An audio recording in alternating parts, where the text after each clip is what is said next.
Konnichiwa, salut à tous. Aujourd'hui, nous sommes dans la préfecture de Chiba, au centre de convention Makuhari Messe, et je vous emmène au salon Cosme Tokyo. Alors, vous savez peut-être à quel point les Japonais et surtout les Japonaises sont des dingues de cosmétiques, et ce salon est un événement international qui traite d'à peu près toutes les facettes de la beauté, depuis le maquillage de base jusqu'à des technologies anti-vieillissement très élaborées. Au Japon, pays du kawaii, l'emballage a une importance capitale pour les produits cosmétiques. Et là, je suis sur un stand qui vend de la cire à épiler.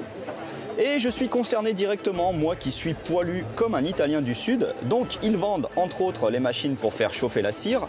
Et là, d'un côté, il y a les bandes pour hommes, ça s'appelle Gorilla, gorille, hein. Et à droite, la version pour femmes, alors c'est kawaii, mais il faut reconnaître que c'est pas très flatteur pour les filles. Le seul pays qui rivalise, voire qui dépasse le Japon en matière de folie cosmétique, c'est la Corée. Et sur ce stand coréen derrière moi, ils vendent des masques de toute dernière génération. En fait, c'est un assemblage de 2 masques avec un système de batterie qui provoque un micro-courant dans le masque. Et ce micro-courant aide à faire pénétrer un produit cosmétique beaucoup plus en profondeur dans les cellules. Et en plus de ça, ils vendent également des décoctions, des seringues à base de cellules souches humaines. Alors les cellules souches, ce sont des cellules censées se reproduire quasi indéfiniment et produire de nouvelles cellules. Donc en théorie, ça a un effet très bénéfique sur la peau. Et d'ailleurs, il m'a même montré pour une fois un vrai article scientifique publié par leur laboratoire. C'est rare. Et voici le truc le plus original que j'ai trouvé dans ce salon. Là encore, ça nous vient de Corée, il fallait y penser.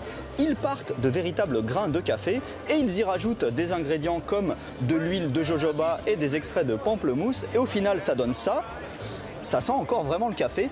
Et le principe, c'est qu'on va concasser ce grain dans un peu d'eau chaude et ensuite se tartiner la face avec. Ça sert en fait de gel désincrustant pour la peau.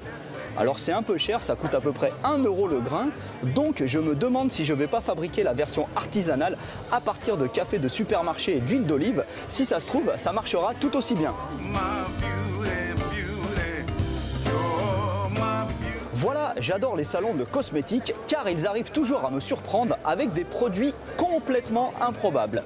Allez, à plus, Dia ne.